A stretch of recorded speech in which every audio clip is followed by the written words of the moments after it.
I've been thinking about Dishonored in particular a lot recently. The original sold beyond expectations, and the sequel sold significantly worse. Despite critical acclaim, despite being a Game of the Year contender, despite endless praise for its level design. Hell, just a few weeks ago, the series enjoyed some virality on Twitter as people gathered to appreciate just how much sauce this series has. We're coming up on almost a decade now since the last release, with no guarantee for anything in the future. It just feels wrong. I like these games a lot, yet it feels like there's this disconnect between how good people say these games are and how well they actually perform. This, as we'll find, is a pattern for many immersive sims. What's going on here? How is this genre so popular yet so niche? What happened to Dishonored?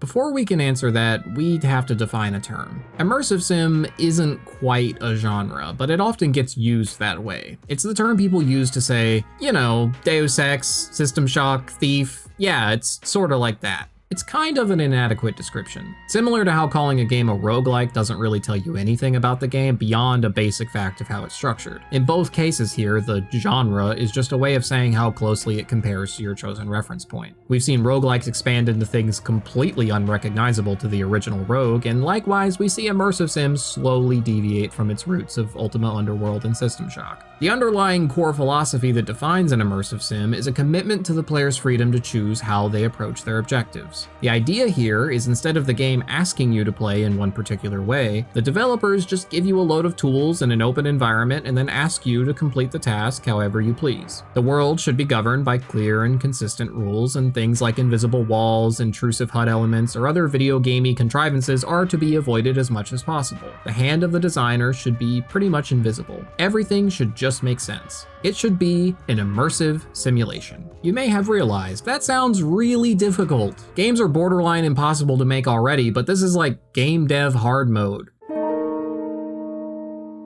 The year is 2012, an already incredible year for gaming besides, but in comes Dishonored, a dark stealth action immersive sim where you play as royal protector turned badass magical assassin Corvo Attano, who's trying to overthrow a dictatorship in a dying world ravaged by the rat plague. I've learned that our choices always matter. To someone. Somewhere. And sooner or later, in ways we can't always fathom, the consequences come back to us. Dishonored, if it's about anything, is about choices. A bored god decides to give a man who's lost everything the power to change the world. How you choose to use that power is reflected in the world itself. Fitting that the narrative is also about choices, being an immersive sim and all. It's many people's favorite in the series. It's not hard to see why. The pitch alone is damn near perfect, the setting is well realized, the art style is unique, and there's a guy with a sick mechanical skull mask on the cover. Notice though, none of these things have anything to do with the game being an immersive sim. My first big claim here is that Dishonored's initial success was in spite of its nature as an immersive sim, or even for that matter as a stealth game, since those don't prove to be very popular either, but that's a topic for another day. To understand why Dishonored is the way it is, it can help to start from base principles. Let's pretend you're John Arkane. You want to make a cool, immersive simmy stealth game set in a fictionalized London. The plan was actually originally to make a thief game, but alas, it wasn't meant to be. Original IP it is. So instead of being a thief, it's decided that we're going to be playing as an assassin. The basic mission structure then is pretty simple. The player starts here and needs to go kill a guy here. But as an immersive sim, naturally the player should get to choose what path through the level they take. So you have your level designers create multiple pathways to and from every area. By this point, we have a pretty open environment with a lot of little side rooms and nooks and crannies, and someone on the team says, hey, we really ought to fill in this space and reward the players who take the time to explore it. I mean, you don't want the levels to feel empty, so you scatter money, tools, ammo, documents, upgrades throughout the level. You didn't realize it at the time, but you've already crossed the Rubicon. We just tied power acquisition to exploration, tied gear upgrades to exploration. Even money now is obtained almost exclusively through pilfering all the small items found throughout the level. It gets to the point that some of your designers say, man, some of these things are just too important. We can't have players wandering around all day trying to find their power upgrades, or even worse, just missing them entirely. You agree. One of the designers says, let's just highlight them or show them through walls. The immersive sim purist in you flinches in pain for a moment, but a better solution costs time that you just don't have. Okay, you say, that does make things easier to find, but You know, now we've made a checklist. It's easier to find the important bits, but now it's also harder to ignore. Some people were already gonna scour the entire level, but now that we're drawing attention to it, a lot of players who otherwise wouldn't are gonna start feeling compelled to go around collecting everything. Many of these items are unique, powerful, and completely missable. We've now created an incentive to go from marker to marker, picking the level clean. Instead of being a cool supernatural assassin, the player is primarily a supernatural safecracker and trinket collector who just happens to depose autocrats in their spare time. Now, this little character exercise isn't meant to show exactly the path Arkane took to make Dishonored. It's more to show that when making an immersive sim, seemingly logical game design choices can put you into tricky situations. So yeah, when you add any kind of systemic feature to the game, it can spill over into other areas. And there's super simple examples, like we wanted to make a non-lethal game where you could sleep dart people and like put them up on a bed or in the rafters, and then they would wake up later theoretically and you haven't killed anyone. But we also had these plague rats that would sometimes find the bodies and consume them because they were sleeping, and that wasn't initially an intention, you know. And so then we had to try to figure out how to turn that off to not invalidate the player's non-lethal path, you know, or does the player bear culpability for that? This commitment to simulation leads to all kinds of branching developmental tangents. It's not exactly desirable from a production standpoint, but these intersections between systems are what give the game that sense of magic when you realize you can do something unexpected and cool. So where exactly did we go wrong? Well, obviously, the road to hell is paved with good intentions. Nobody in their right mind will ever tell you that rewarding exploration is bad on the face of it. It's good, even, in a lot of games. But our implementation here goes against the core tenet of our design: player freedom. In trying to validate this playstyle of exploration to give meaning or purpose to the environments themselves, we've inadvertently created a very strong incentive to carefully scour every square foot of every single level without giving any opposing incentives to not do that. Our goal is to allow players to play how they want, but we as designers are explicitly rewarding one style of play over another. The end mission screen continues to reinforce the loot goblin playstyle, measuring success in part by showing you exactly how many items and how much money you missed. The designer is putting their hand on the scale. You might say, the player has free will. They can just ignore these items, choose to forego leveling up their powers, choose to ignore the end mission screen that tells them what they failed to grab. But you know, as well as I do, that's not a good experience, nor is that how any of this really works. There is a less obvious consequence to all this too. It can harm replay value. A player who's left no stone unturned on their very first playthrough of a level has probably already seen nearly every part of that level. An illustrative comparison here would be another mission-based game about assassinating targets in creative ways in open-ended environments. Some genre purists would argue the new Hitman isn't actually an immersive sim and we shouldn't compare, but that's neither here nor there to our point. When you're playing Hitman, there's no incentive to go through the whole map with a fine-tooth comb. There's no money, no upgrades to find. Every mission is just you, your target, and the level design. This works really well for Hitman because of how the game itself is structured. Missions are isolated from each other. Nothing you pick up in Hokkaido can help you later on in Dubai. The challenge system, being the main avenue for progression, encourages doing the very thing the game is best at: killing your targets in new and interesting ways. Dishonored, by contrast, is a continuous linear campaign with persistent money, inventory, and upgrades obtained not by being an assassin, but by being a thief.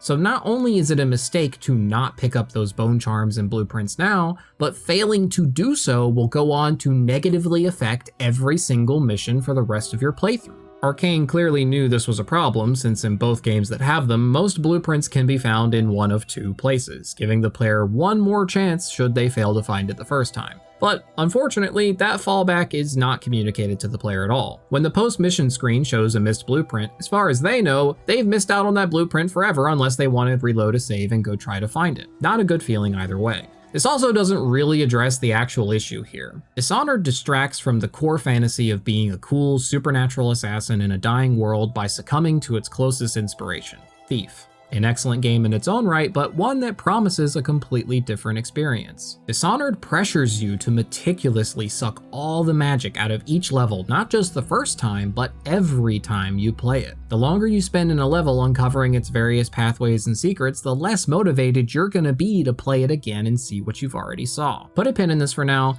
I promise we'll come back to it.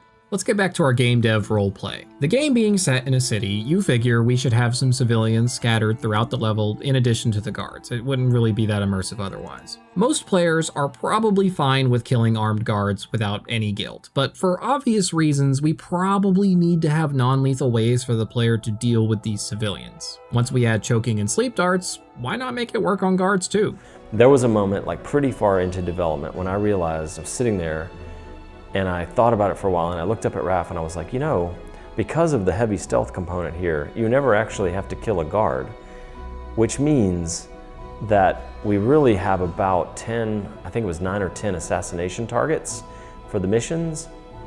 And if we could find a way to eliminate each of those without killing them, then we could literally make this whole alternate system where this game can be played non-lethally. Well, now we've created a whole alternate means of completing the mission. We've added these non-lethal options in the name of player choice, but now we face a different problem. We need that choice to matter. And so the chaos system is born. We keep track of how sloppy or bloodthirsty the player is and change the world and the ending accordingly. Except that's really hard. You figure at minimum you would need to make 2 versions of each level, but even that is too much work. So instead, you settle for more subtle differences, swapping a few lines of dialogue here and there, adjustment to the ending slideshow, and however many little tweaks that the team can manage on the levels themselves. And then we had the chaos, which was impacting the numbers of rats, numbers of weepers as well, the plague taking over the city, things like that. People being more rude against you, like they were more aggressive and things like that. The one and only time Arkane managed to make a completely different version of the level based on your chaos was the final mission in Dishonored 1. Naturally, it's a lot of people's favorite. Never again would we see this dramatic of a difference between high and low chaos. I want to call some attention to the name they chose. It's not called karma, morality, honor, alignment, or anything like that. It's called chaos, something famously portrayed as orthogonal to morality. This isn't an RPG, we're not trying to open the choice and consequence can of worms, we just want the world to feel alive. We're not really trying to pass moral judgment on the player, we're just trying to be reactive to their choices. Yeah, it's a constant conversation about how anytime you have a consequence system, which inputs go into it and do they make sense to people and what are the outcomes, and does it seem like a logical outcome or does it seem punitive? You know, it's a big mess, but at the same time, without it, the game is less interesting, you know? Yeah. It's you always want somehow to make sure that the players realize that they are seeing a consequence to something that they did. So as it turns out, this is most people's biggest problem with Dishonored as a series. An ocean of digital ink has been spilled complaining about Dishonored's chaos system. The criticism usually goes something like this. Low chaos gameplay incentivizes avoidance and generally makes less use of the tools and powers given to you since most of them are exclusively good for killing. The better part of a low chaos playthrough in Dishonored 1 at least is a repetitive series of choking animations and sleep dart headshots. Meanwhile, they see clips of Stealth Gamer BR doing an incredibly high chaos lethal dance and go, it's a damn shame the game punishes you for playing it in the most fun way. There's a few things going on here, but bear with me for a second. But the thing about Arkane, this is the whole saying yes to the player, is these things are glasses, this is a glass bottle. Everywhere else in the whole game, you can just smash the things, right? So we had this sort of crossroads of like, well, okay, the player can come in here and just smash these bottles. What do we do, right? Other studios would probably just say these are, static meshes, these are inviolate, these are, plot bottles or whatever, you can't do anything. But that's not what we do. Dishonored, Arkane Studios, and Immersive Sims more broadly, as a rule, want to validate the player's choices, in every sense. And in Dishonored's case, that also includes narratively. There was always this debate, is there the good ending and the bad ending? It kind of was. I mean, I think when you have the chaos, it feels like you're being, you're not being a good person, which I think most players like to be a good person. Yeah, it was kind of stunning that people were like, you're judging me. Some small subset of players were like, you're judging me. Yeah. It was like, yeah, if you murder everyone on the street, that's right, we're judging you. Right. And I know you can do that in most games, but most games are about zombies or whatever. And this is like the people that live there, they're under the oppression. It doesn't seem like a crazy idea. Say, don't kill everybody in the street. Yeah, yeah. If you play in a way that demonstrates you value human life and avoiding collateral damage, the game should recognize that. That's like Immersive Sim rule number 3, right? Likewise, if you play as a murderous psychopath, it should recognize that too. It's not really about judging you, it's just reacting to you. If anything, Dishonored usually ends up reinforcing the legitimacy of your actions regardless of what your actions were. It is uncritical and celebratory the vast majority of the time. Armed with a blade, you've changed the course of the city forever. And with the Pendleton twins gone, our own Lord Pendleton will assume their votes in Parliament. In one night, you've done more than most men do in a lifetime. Look at you. In a lifetime, how many monarchs have done half of what you have in a month? Delilah knows you're coming, cutting a bloody path through the city in search of her. Your nastiest work in years. She's afraid of you. But Delilah's a brilliant woman, and once she's hatched her new schemes, she'll have a different kind of power. An empire instead of a coven. I wish you luck. Whether it was intentional or not, this framing helps us see the chaos system not really as a punishment, but more like a disinterested acknowledgement. It would be really weird to get this ending if you played the game as a pacifist. And thus Emily the Butcher took back her empire and executed her enemies, her father standing in silence beside her throne for all her years and beyond. And likewise, the everyone lived happily ever after ending would be laughably inappropriate after playing as a whirlwind of death for 12 hours. People see this as a punishment, and to be fair, it's not that hard to see why. Gamers are used to thinking about endings in black and white terms. Which one is the good ending? What's the true ending? Killing people gives you evil points. Too many evil points, you get evil ending. Binary morality systems that came before have primed people to view games through that reductive lens. When they see a game like Dishonored with multiple endings and something that kind of looks like a binary morality system, they automatically fall back on that black and white heuristic. But I would argue that this series is a little bit more complicated than that. These endings aren't really good or bad, they're just appropriately different. There's only 3 endings in the first Dishonored, and all of them are validating you. Even the high chaos one where your daughter literally dies. On paper, the worst outcome. Listen to what the outsider is actually saying here. I don't know about you, Corvo, but I've had a lovely time. Intrigue and mystery, butchery and betrayal, the death throes of an empire. And you were an avenging spirit, spreading chaos at every turn. The city's feeding on itself now. Liars and merchants and nobles, like maggots on a carcass. Soon will be nothing left for the rats. Society was corrupt anyway. I mean, these people literally torture whales on an industrial scale to harvest fuel. Wealth inequality is out of control. You know, this kind of thing was always gonna happen. And you know what? It's good that it did. They had it coming. You were an avenging spirit. The whole fucking empire itself collapses and it's treated as a good thing. Sure enough, the high chaos ending where Emily actually survives is also extremely sympathetic. What will history tell us? That the daughter of a murdered empress ascended the throne up a mountain of corpses, carried by an assassin named Corvo? No. They'll say that little Emily Caldwin I came to power in an age of terror and corruption, and that she did her best in a world that is not kind to little girls or empresses. But whether the stories told mention you by name or not, she will remember you were there, Corvo.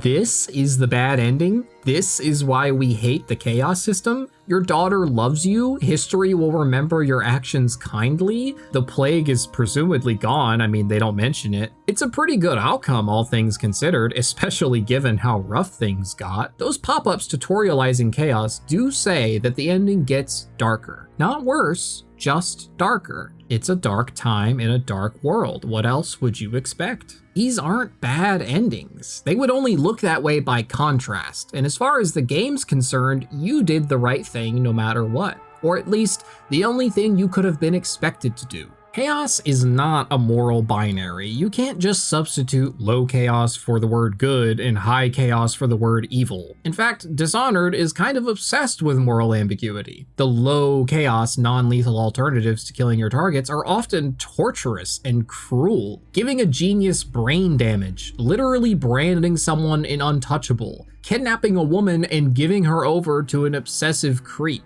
Killing would be a mercy compared to any of that. Stuff like this makes it clear your chaos score isn't really a morality metric. Do these people deserve to die, or do they deserve an elaborate, life-ruining, ironic punishment? According to the game, yes. See, the Pendletons got these rock mines.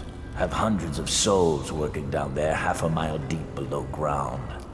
So I'm gonna shave their heads and cut out their tongues and put them in one of their own stinking mines. Then they're gonna see life from a different angle. A lot of broadly good characters also have a darkness to them. Empress Jessamine was beloved by basically everyone and generally agreed to be a good, empathetic, and caring person, but even she turns out to be responsible for the main antagonist of the second game's villainy by throwing her under the bus while they were kids, which causes her mother to lose her job and die soon after. Sokolov and Piero are genius inventors who make life-saving remedies and ultimately the cure for the plague, but they also make lethal weapons powered by oil extracted from torturing whales. Sokolov is an asshole, and Piero also pervs on Callista, and she's not into it. I know the Golden Cat, not as a patron, mind you. I designed some specialized devices for them. I kept blueprints, if anyone is curious. Don't. I brought you tea as a courtesy to a colleague. I won't make that mistake in the future. Some villainous characters, likewise, have a sympathetic aspect to them. Pendleton was relentlessly bullied by his brothers as a child. Even Duke Luca Abel, a selfish and violent dictator, still takes care of an old man, Aramis Stilton, out of respect for his late father. Both of which, by most accounts, are much better people than he ever was. Even using the heart to reveal random people's secrets often gives very morally mixed results. The common folk. Simple-minded, selfish, but they can be kind. He spies on his neighbors and reports to the overseers. Hell, the morality of the fucking civilization itself is called into question in-universe as it has become economically and technologically dependent on the industrial scale torture and slaughter of whales. Not to put too fine a point on it. The image that Dishonored goes to great lengths to paint is a fucked up world full of fucked up people that deserve basically whatever you have coming for them, death or otherwise. Whether that's as an avenging spirit coming to tear the whole system down or as a bringer of poetic justice. Either way, you wouldn't be wrong to do it. The reason why a lot of people don't grab onto this framing is because the game isn't completely neutral about it either. Samuel, one of the only characters that nobody, not even the heart, has anything bad to say about, will make his disdain for you very clear on High Chaos, even as he saves your life. During the final mission, if your chaos is too high, he'll do this. I'll let you go this once. I don't like what you've become. No better than these traitors. That's why I'm gonna tell them you're coming. In Dishonored 2, the ghost of Empress Jessamine will scold you in High Chaos for what you've become. You are becoming everything I fought against. When the most morally upstanding characters in this world don't like you when you play High Chaos, it sends the message that you're doing the wrong thing. Even the ostensibly neutral outsider will lightly chide you when you play High Chaos, not for being evil, but just for being boring. You can't entirely blame people for feeling like the game is guilty of entrapment. Here, have 1,000 ways to kill people with all these cool powers, but if you do, the world will get worse and we'll call you out on it. There is something interesting there on the corrupting nature of power, the road to hell being paved with good intentions, how bad people can always justify their actions to themselves.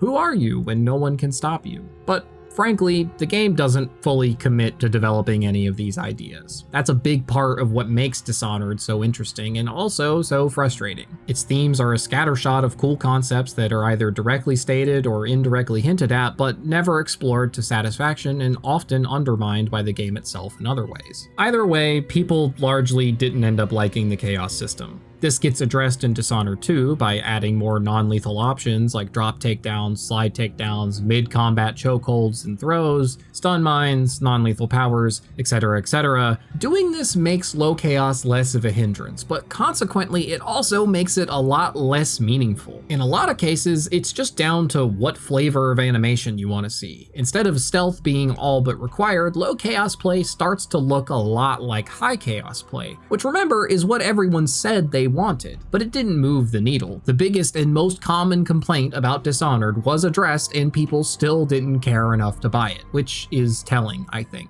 People don't usually know that the system was actually incredibly permissive. In either game, you can kill a shocking amount of people and still get the low chaos ending. Problem is, as a player, you don't know exactly where that cutoff is because chaos scores are hidden from you. And in a game that encourages saving everywhere and saving often, if you accidentally killed someone in a low chaos playthrough, you're probably just gonna reload the save anyway. Both games give a pop-up early on that describes vaguely how chaos works. The explanation in both is that killing people makes the ongoing plague worse. This begs many questions, like, why is killing a plague zombie making the plague worse? How is feeding bodies to the rats not making the rat plague worse? How is an unconscious body being spotted by a guard making the plague worse, but spotting the hooded assassin themselves isn't? How is figuratively disappearing someone better for the plague than literally disappearing someone? Killing dogs has no impact on chaos at all? Like,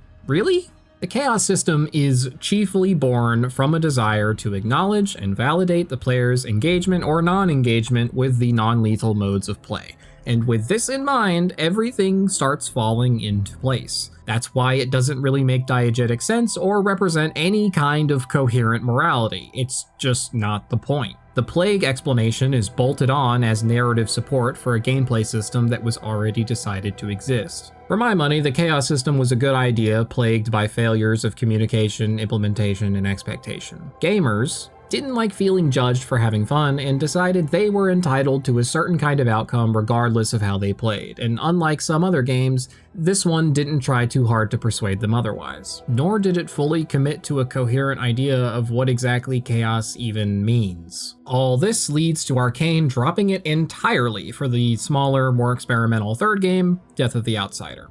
When you find the eyeless leaders, do what you want with them.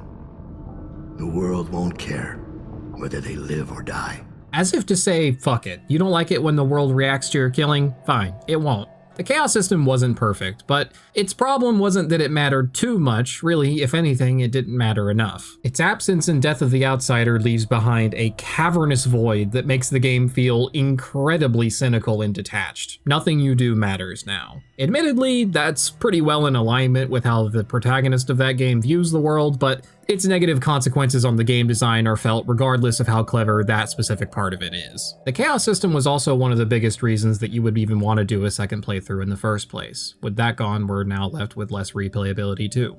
I think if I had this game to do again, I probably would have fought to like have the non-lethal like ghost playthrough gated on having first ability of the game. Like the ability to get the achievement would have been like on a second playthrough, to encourage players on the first playthrough just to go high chaos, play with the systems, and build the expertise and the gameplay fluency. Because then they'd have a more fun time with the stealth part. But so many players tried the first time they're playing the game to play Ghost and non-lethal, and they're only using a third or less of the tools. Yeah, and it's just not as fun an experience. So ask a fan of Dishonored, and they'll probably tell you how replayable these games are. How there's so many different approaches and playstyles. Ask a random person who's played Dishonored, they'll probably say they only played it once, maybe twice if they just wanted to see what the other side of chaos looks like. I'm not gonna bury the lead here. Dishonored isn't lacking so much in ways to play, it's just lacking reasons to do so. See, I told you we'd come back to it. The best playthrough of an immersive sim is usually your first. You're carving your own path through unfamiliar challenges, and it is immensely satisfying because pretty much no matter how you choose to go about it, the developer is probably going to smile and let you know that yes, they accounted for that. I can't sense your weight on the floors or the sounds of your breathing anymore, but it seems like a reasonable guess that somehow you've gotten beyond the inner walls of the house.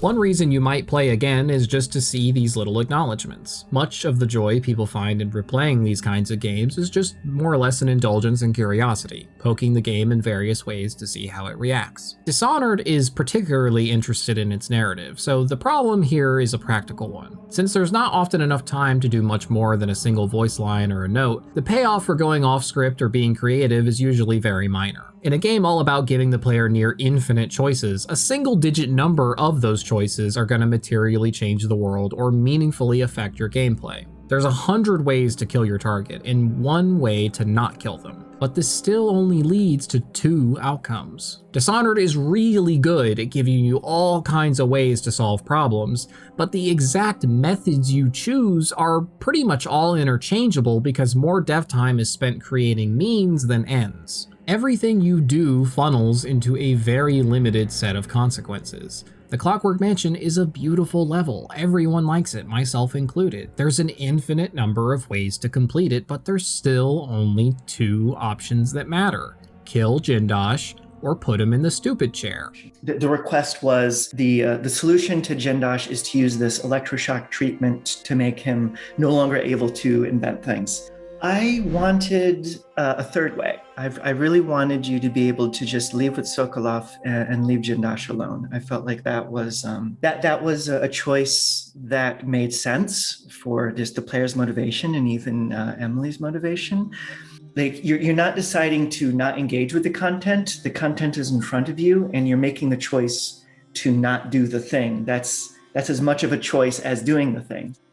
But the reason why we couldn't do the third option of leaving him alone was every time you have a decision like that, there's budgets everywhere. So in this case, it was a voice acting budget. All of the different outcomes have to be supported later on in the game. And as soon as we then had to branch into 3, the cost of recording for each of those different outcomes, like between the outsider commenting on what you've done or recordings at the Duke's Palace of Jindosh's fate, it was decided that no, we have to stick to 2. You either kill him or you use the electroshock. This is the big problem any narrative-forward immersive sim is gonna have to wrestle with. There's a tension between player freedom to choose methods and meaningful reactivity of the outcome. Giving development resources to one will come at the exclusion of the other. You can't have your moment-to-moment choices affect your gameplay too much, nor can they affect the narrative in any significant way. You have to find a balance or choose an extreme. This is part of what the chaos system is good for, to provide some broader narrative and gameplay consequences for all the little choices that can't otherwise be properly accounted for. But from a gameplay perspective at least, even that usually just amounted to little more than a few extra flies or rats. The final level of Dishonored 1 being the exception that kind of proves the rule here. I made the comparison to Hitman earlier, and sure enough, they made the decision for that game to have 0 narrative consequences for the player's actions, freeing them to treat every level as a little self-contained puzzle box with only one outcome that matters. The target dies somehow.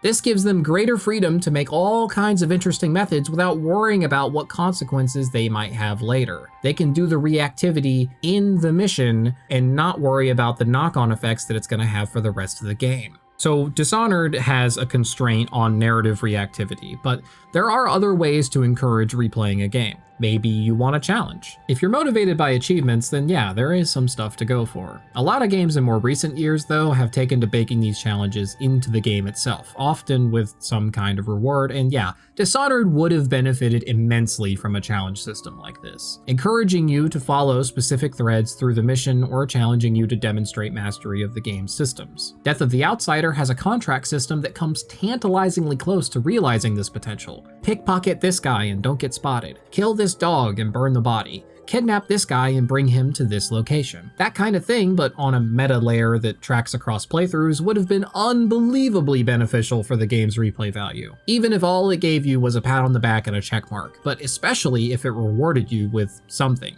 anything, cosmetic or otherwise. But unfortunately, These contracts are static, per level, and don't change on subsequent playthroughs. If these were randomized, each playthrough of a level would have felt significantly different. There's a lot of potential angles with this mechanic, because even as it is, since it rewards money, you could also imagine that if it were the only way to make money, that would also have the nice side effect of alleviating that slow loot goblin problem we mentioned earlier. Money would come from doing cool stuff that aligns with the supernatural assassin fantasy, instead of from stealing everything that isn't nailed down like it was fucking Skyrim or something. A bespoke challenge mode is also great for replayability, and the Dunwall City Trials DLC for the first game does a good job of proving that out. It's a great way to reuse assets and challenge the player to utilize unique aspects of the sandbox. Unfortunately, they never did anything like that ever again, so for the rest of the series, all we get are achievements. Better than nothing, but only just. Death of the Outsider got a lot of things right. Players would complain about mana being a mostly finite resource in the first two games. It discouraged use of the powers that made the game so interesting in the first place.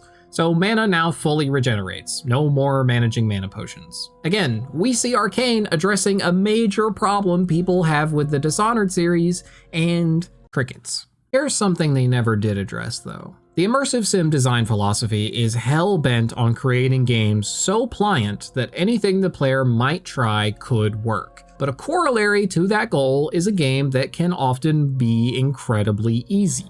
This came to a head in Deathloop, and the Dishonored series is guilty of it too. These games have almost no fail states outside of death, and between the suite of magic powers, generous parry window, and the massive arsenal at your disposal, the player pretty much always has the upper hand, even when they're spotted. This is only exacerbated by the ability to save and load anywhere at any time, guaranteeing the player's success even in cases where they're otherwise limiting themselves to achieve some arbitrary goal. In fact, anything resembling a real challenge can only come from those self-imposed restrictions. Dishonored 2 makes this dynamic explicit by allowing you to create your own difficulty by adjusting all kinds of parameters. This is great for the sickos who want it, like me, but it does feel like the developers are kind of throwing up their hands and giving up on creating a challenge with more intentionality. Guard placements, level adjustments, item locations, AI changes, the good stuff that you just can't get from number tweaks. It's also worth mentioning that the player probably isn't a game designer, but all the same, the burden is placed on them to figure out what kind of restriction they want to impose on themselves to have a better experience. But the game is completely indifferent to whether you do it or not. Only the most self-motivated players are going to dig into these self-imposed challenges.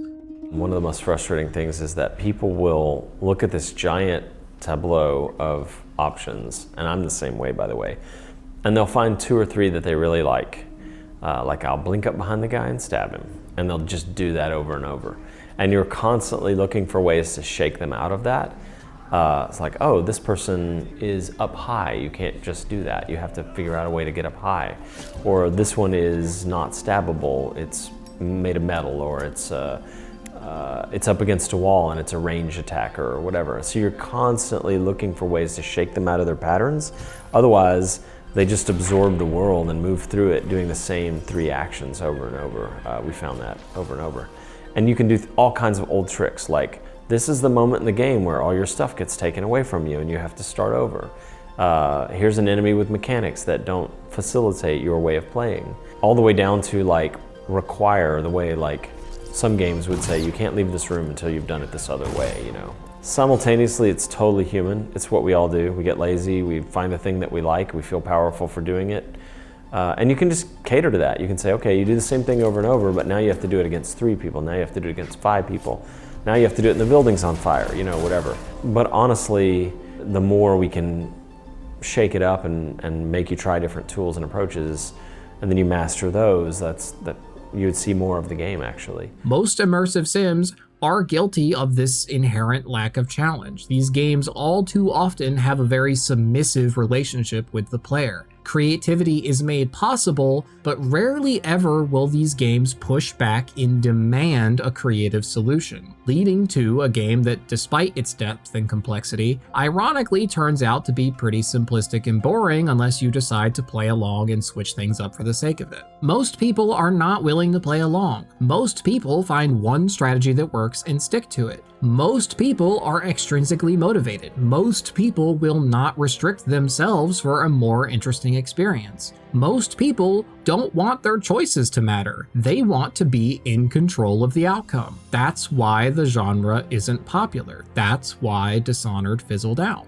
To be extremely clear, none of this is to say that immersive sims are bad or Dishonored games are bad or anything like that. I still think they're quite good. Especially Dishonored, I think holds up really well compared to its contemporaries. Art direction, world building, game feel, music, there is a lot to like here. My main point is that these games are far from perfect, and the series' lack of broader appeal supports that. The conspiracy will dissolve and you will get a game over if that happens.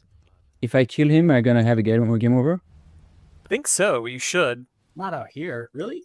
I think so. Oh, maybe you have to rescue him. It's critical for some scene later. So there's a basic violation of our values. I know, we're so lame. Okay, I know. I would not let that happen in my new game. Work the whole campaign. Ah, that's so bad. This is terrible. Just stream immediately. All right, on behalf of the entire team, we want to apologize. I have a lot of respect for these guys. Their commitment to verisimilitude and player agency is borderline neurotic. I really like Dishonored, in part for what it is. The fundamental movement in combat just feels slick, where a lot of games feel stiff and janky, but I also really like it for what it represents, a commitment to immersion and player freedom. It's a stealth game that doesn't break down when you're detected. It's got themes, ideas that are supported by the gameplay. It could have easily been a derivative Thief clone, but it managed not to be. Dishonored's strengths are unique to it alone, but its flaws are all too common in its subgenre. Immersive sims are niche because they're at the vanguard of game design. They're running up against some of the hardest unsolved problems games as an entire medium will need to answer without relying on the safeguards that help developers avoid those problems in the first place. How do you communicate your systemic depth without overtly telling the player what to do or what's possible? How do we challenge the player without restricting their creativity? If we let the player do anything, how do we make sure they always do the fun thing? If the player can go anywhere, how do we make sure they find what they need without telling them where it is? Imagine doing a game without markers. It would be impossible. It's the goal for my next game. They're trying to take the training wheels off when no one's figured out how to ride the fucking bike yet. They're doing game dev on hard mode, and I respect that a lot.